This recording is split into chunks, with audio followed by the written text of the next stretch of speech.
This week on Addicted to the Outdoors. This week on Addicted, we are bringing you the best of season 13. Nice old dark horn Indiana bruiser, baby. I got to really put the Huskmaw and Best of the West to the test. Oh, good job, babe. My goal this past season was to get the biggest buck out of me, my brother, and my twin sister. It's gonna be close, yeah, he's a stud. I'm not getting out until I kill something or until the storm blows me out of the tree. I was honestly freaking out. That was crazy.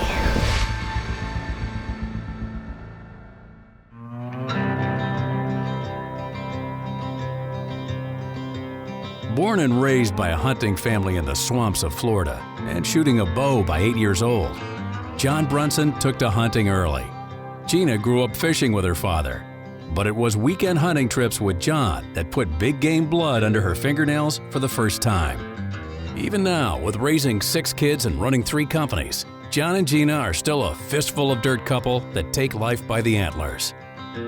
Sound familiar? If so, pull up a stump with the Brunsons, because they are addicted to the outdoors.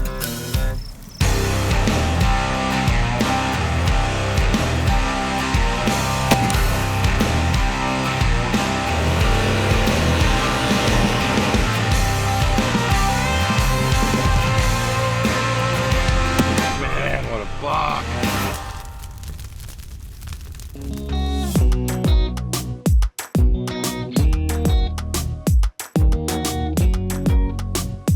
This week on Addicted, we are bringing you the best of season 13. You know, we do this once in a while where we really enjoy the season.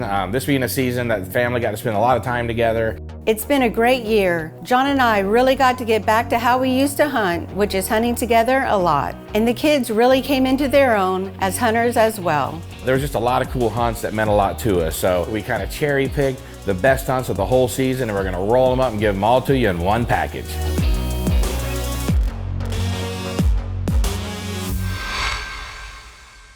So first up is gotta be Raven's mule deer. Taking Raven to Deer Meadows to shoot her first mule deer ever at the same place with the same people that her mom shot her first mule deer ever 15 years ago. And man, let me tell you, stuff like that makes it all worth it as a parent. Hunting my mule deer in Nebraska with my dad was a trip I'll always remember. I can still remember how nervous and anxious I was after the shot when I wasn't sure if he was down or not. I was honestly freaking out. And how the whole hunt went down, you know, I couldn't have asked for anything better.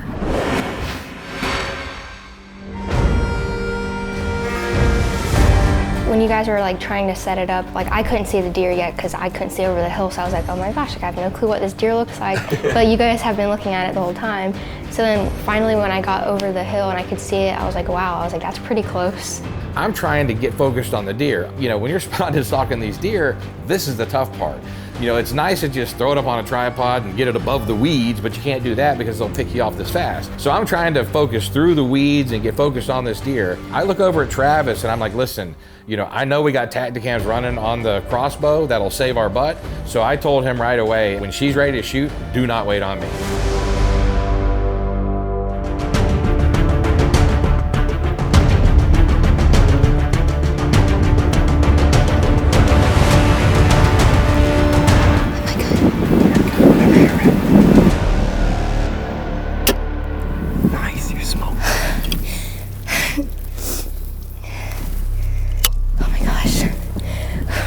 Well, this deer did a crazy, you know, whip around turn. And when he did, you know, that arrow went in just in a goofy kind of spot. Well, at that point, you know, me and Travis instinctively, we didn't have to say anything to each other. We instinctively jumped up, we left Raven because we wanted to see at least the direction this deer was going in case we ended up having a long tracking job. Whenever you guys got up and you went to run, I was shaking like so bad.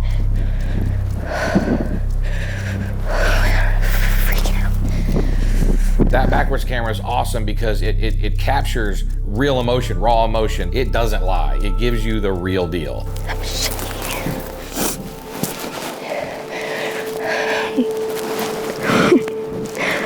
Just this intensity that just really showed me how much she really loved this and enjoyed it. You know, she's not out there doing it because mom and dad do it, because we want her to. Jesus. That was crazy. Right when you guys like ran to go find them, I was like, okay, like I got it. Like I saw that I got it. But then when you guys started walking other directions, I was like, oh my gosh. I was like, did I just like miss this deer? I was like, I saw the arrow go into him, but like, did it not go into him? All right, you start second guessing. I was like, yeah, I got really nervous. I really hope I got him. To see her go through those emotions that we all go through as hunters, it blew this trip out of the water for me. It made this entire trip worth everything. It was awesome, and her reaction just made it that much better. That's why you guide, that's why we hunt, that's why we do it. You gotta remember, we're shooting a schwacker. We start making some small circles, you know, and boom. I mean, this deer is piled up like 70 yards from where she shot him. All right, babe. Good job. You got your first muley. Let's go check out your first mule deer ever. It was just a big relief finding him actually there. It's your first muley ever. Oh, look at him. Wow, what a pretty buck. It's even, like his rack. He is, yeah, nice and symmetrical. And he's got little brows. What a buck, babe. That's my girl, that's my girl. First mule deer ever, and you got it on the same place with the same people that mom shot hers 15 years ago. Sure. All right, good job, babe. Congratulations, thanks, Trav. You bet. Good job, man, like always. Freaking rocking and rolling.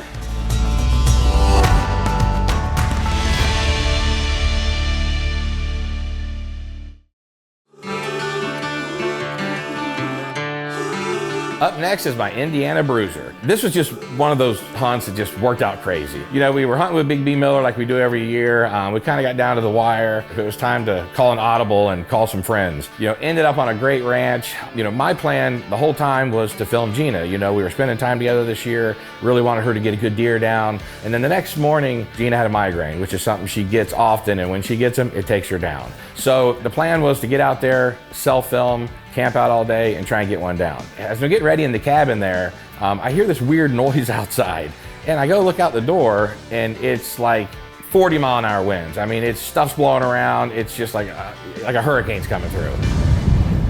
So I pop up the weather, and sure enough, a monster storm's coming. 40-plus-mile-an-hour winds all day. At 11 a.m., a huge storm is going to come in. So at this point, probably my stubbornness kicked in more than anything. And I said, you know what, I'm going to go dig into this tree, and I'm going to sit, and I'm not getting out until I kill something or until the storm blows me out of the tree.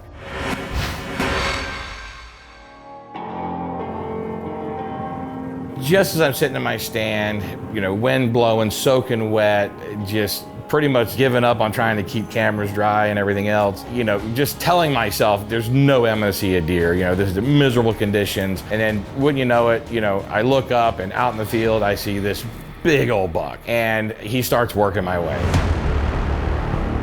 He's kind of working around. He starts to come towards me. He dips off to the right and kind of gets off into the hardwoods, and I'm like, okay, is he gone? He's a shooter. He's a big buck. Looks like a big 10. You know, again, I'm sitting there thinking it's over. You know, the storm is literally, I mean, it's almost 11. I can feel the storm coming. Everything is soaking wet. Nothing's going right.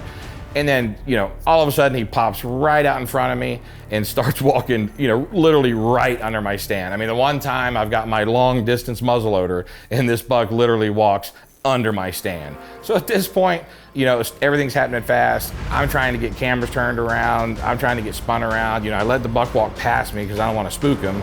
My instincts kick in. You know, I'm so used to having Tacticams. It's like, I know they will save my butt. At this point, I want to get this deer down.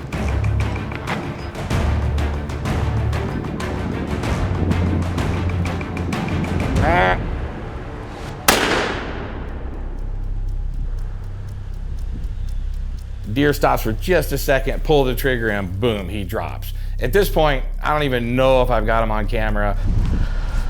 Holy jeez.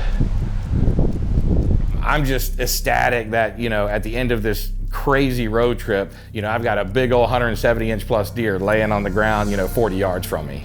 And I'm really glad that John was able to bag such a nice buck and bring some good luck to our road trip. Nice old dark horn Indiana bruiser, baby.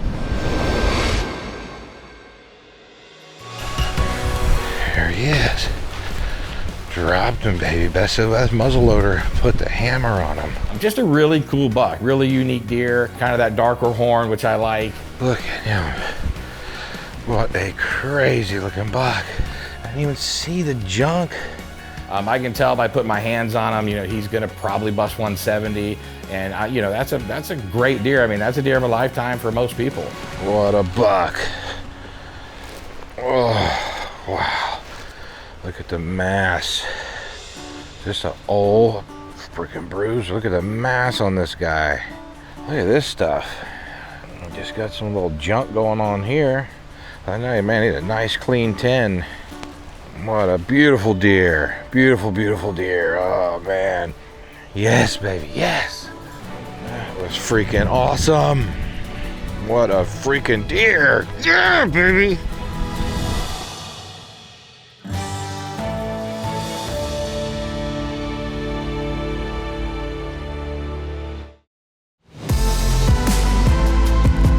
Well, my personal favorite hunt this season has to be my Wyoming mule deer. I got to really put the Huskmaw and Best of the West to the test, and man, did it pay off. Spot and stalking and filming for her on this mule deer was a lot of fun. So this was definitely a unique hunt. Me and Gina got to spend a lot of time together, and it ended up being one of her biggest mule deer.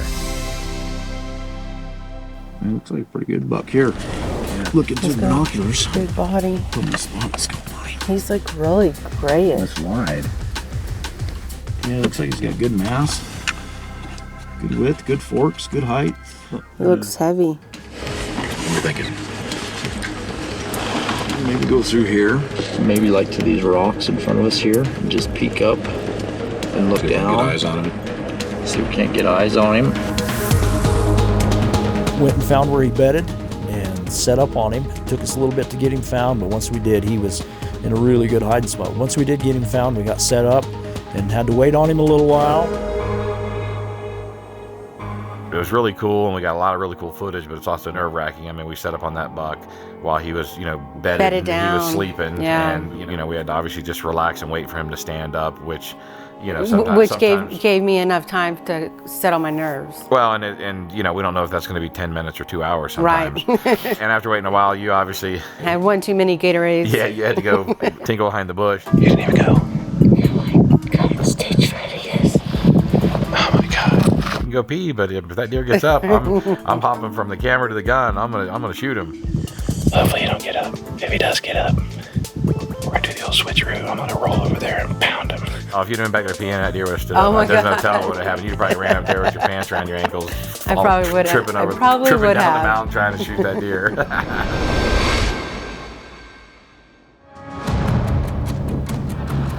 See if he turns a little more. So finally, this big old bruiser turns and gives her a shot.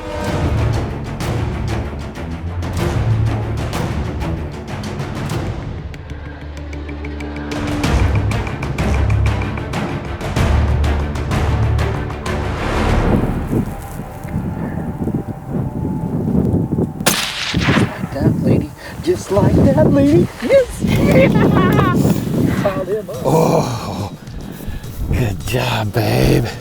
Best of the West. Best of the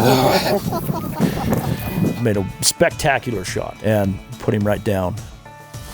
What you got there, babe? Got me a nice Wyoming buck. An old buck. Look Ooh, how. Yeah. man. Yep, he's got some little brows going on. He's wide, he's tall, he's heavy, he's old. He's on the ground. He's old, yeah. Good job, babe. First day. First day.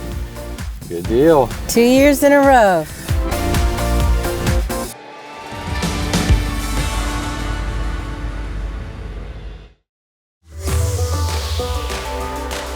Well, you know, Tufts Texas buck from the Marisol Ranch had to make it on the list. You know, this was a father-son hunt, which is always special. We got to hunt a great ranch with our buddy Big B Miller.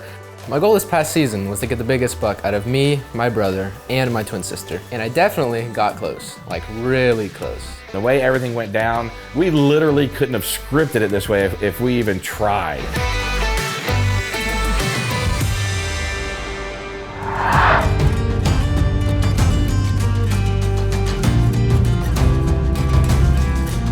Within the first like 10, 15 minutes, 2 young bucks, and that 10 point came back out. That's him right there. Yeah, that's our boy. We're just going to get down, get clear down. Let's just watch him. All right, just relax. Just relax. When he steps out, we don't have a shot. You know, the deer kind of mills around, and every which way he turns, we just don't have a clean shot. Come on, buddy. He's gonna come. He's gonna move around. We're gonna get him. Think positive. All right, see, he's starting to turn. Okay, maybe not.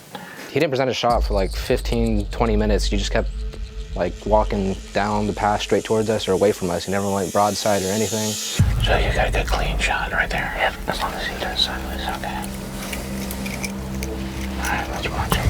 All right, here we go. There we go. You're gonna relax. Oh, be still, be still, be still. Be still. Looking straight at us. Yes, be still. Don't go in the pen, don't go in the pen, don't go in the pen, don't go in the pen. We were just like, please don't go in the fence. Like, please don't jump in there, please don't.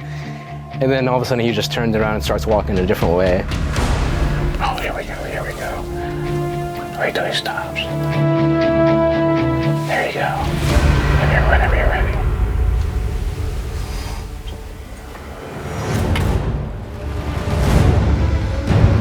All right, he's starting to turn towards you. All right, you got. Just relax. He'll turn. There you go.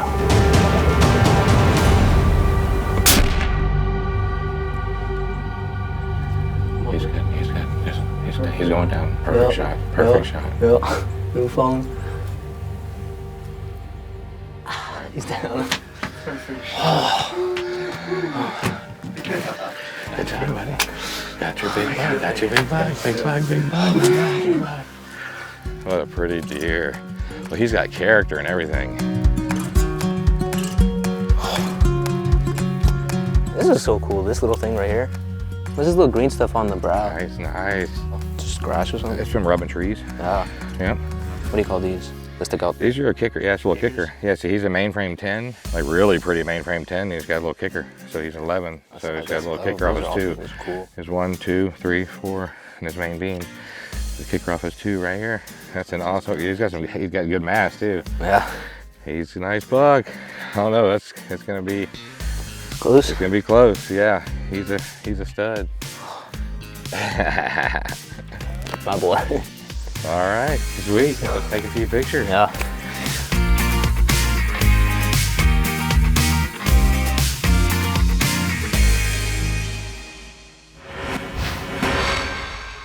So Robert finally gets the deer scored, writes everything down on paper, and he's kind of got this weird look on his face. Robert asked me, what did Raven's deer score? I'm like, I'm not real sure exactly if you think it's that close. Looked up the score of 143 and 5/8. What's her? Identical. 143. Identical.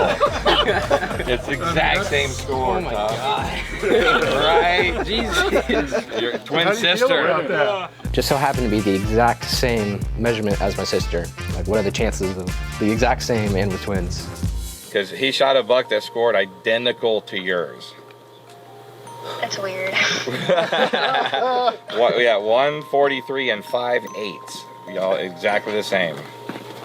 Well, I guess we are twins for that reason. But at least he didn't beat me. Y'all are tied. You didn't lose, so y'all are both the champs right now. I wish I beat you though.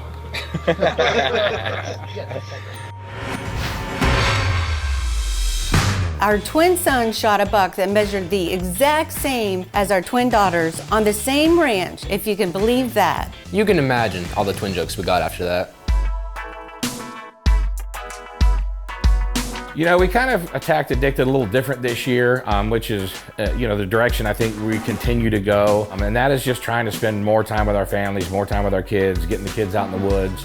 Me and Gina getting back to spending time together and hunting together in the woods. Really just focusing on the family aspect and, the important things like making sure we pass down these traditions to our kids. Each year, the kids get older and more invested in the outdoors, and it's been really rewarding to watch them grow. Plus, I got to spend way more time with John in the woods, just like we used to.